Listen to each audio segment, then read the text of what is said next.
Good evening. This is CTV News for Thursday, June 26th. I'm Rochelle Metzger. And I'm Byron Scott. Thank you for joining us tonight. Well, primary day may be over and the unofficial results may be in, but there are still some votes that are yet to be counted. Hundreds of absentee ballots are sitting, waiting to be tallied, and they could have a big impact on some tight races. CTV's Stephen Graves is at the Board of Elections with more. As you can see, cars are packed into this parking lot in front of the Prince George's County Board of Elections, all because of the start of the long process of counting absentee ballots. Now, the reason it's so anticipated this year is because of two tight races, one for District 2 County Council and another for a delicate position in Legislative District 24. Right now, in a very private and secure location, both volunteers and election board members are sorting through hundreds of ballots. They are checking for correct dates and signatures on the ballots to make sure they're eligible to be counted. Now, election officials say this process could take hours, but they say it's all for a good reason. They will look at everything, make rulings on whether or not votes should be accepted or rejected. And of course, that is extremely important because everyone's vote is important. So whatever the board decides as far as accepting a vote or rejecting a ballot will affect the outcome of the election. So they do take that seriously. Well, I'm nervous, obviously, because, the sort of months of work all comes down to what comes out of the count that they're doing right now. I believe that God is able to do all things, and I believe that God will make this possible. So right now we're just here to observe the counting process and the democracy at its best. I've already won.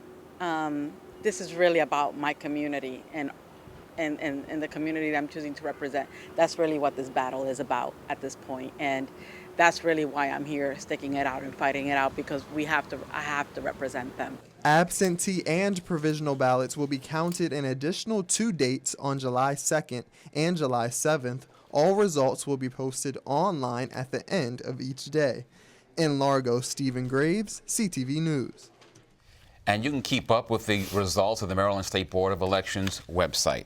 Well, you may have heard reports about low voter turnout here in Maryland. Well, now data from Election Day shows that Montgomery County had the lowest turnout in the entire state. According to the Washington Post, just over 16% of Montgomery's 630,000 voters cast ballots. Prince George's wasn't far behind, with less than 18% going to the polls. Statewide, only 21% of eligible voters turned out this year. A teenage girl is now safe after allegedly being held captive as a sex slave in a dungeon apartment. Prince George's police say the 16-year-old girl told detectives that she was being held by the suspect, Soleil Jamar Pointer, and that Pointer, known by the pimp named Savage, fed her crack and forced her to have sex with whomever he could find. The girl told police that her alleged pimp collected about $2,000 per day from the men. PGPD Vice Sergeant Dave Coleman described squalor conditions in the one-room basement apartment in Hyattsville, where the teen says she was held. We extracted her from the situation she was by doing surveillance on the place. Eventually we saw her walking in and we took her. She then gave a full statement to us, which allowed us to arrest him. We asked her that day when we took her, we put her in a safe place. She's actually in school.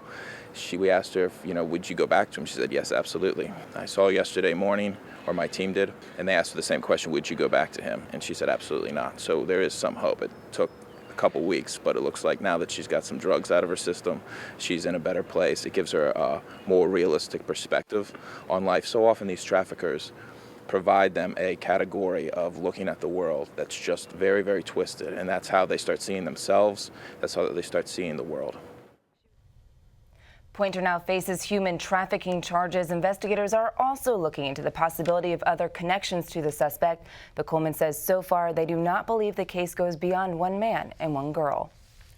Well, a University of Maryland lacrosse player is being caught as suspect in a case of aggravated sexual battery. Prince William County Police say that on Sunday at the Jiffy Lube Live concert venue, a 49-year-old woman reportedly fell asleep on the lawn and woke up to find a man lying next to her, touching her inappropriately. She told police he then walked away and later identified 19-year-old Benjamin Chisholm as the suspect. Chisholm has not commented on the accusations. The university has since issued a statement saying that the school is aware of the reported incident involving a student athlete and will cooperate with authorities during their investigation. And as you may have heard, one of the Supreme Court's latest rulings now requires police to have a search warrant to look through your phone. As CTV's Noor Tagore tells us, the ACLU challenged law enforcement's ability to search your personal belongings. The usual law is that police can search anything on a person when they make an arrest. But now, the Supreme Court unanimously decided that police need a warrant to search the contents of your cell phone. The American Civil Liberties Union filed an amicus brief in front of the Supreme Court urging them to recognize the vast privacy interest in a person's cell phone. The ACLU says this was an issue both liberals and conservatives fought for because cell phones, well, they're different. To call it just a cell phone is somewhat of a misnomer. It's a computer, it's a camera, it's a diary, it's a photo album, it's your contact list. I mean, it has your entire life. In Maryland, what we have seen is law enforcement saying, well, it's no big deal, and it might be a minor adjustment in terms of their practice, but in fact, this is a major case and a very important case when it comes to Fourth Amendment jurisprudence.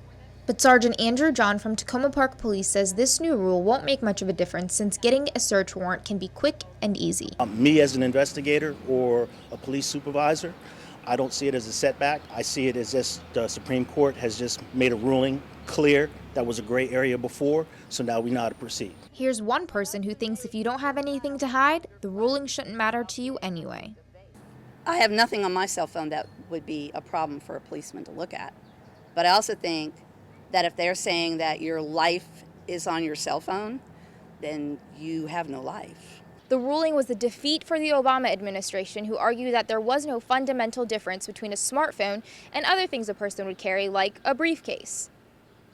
But justices dismissed this argument as overly simplistic.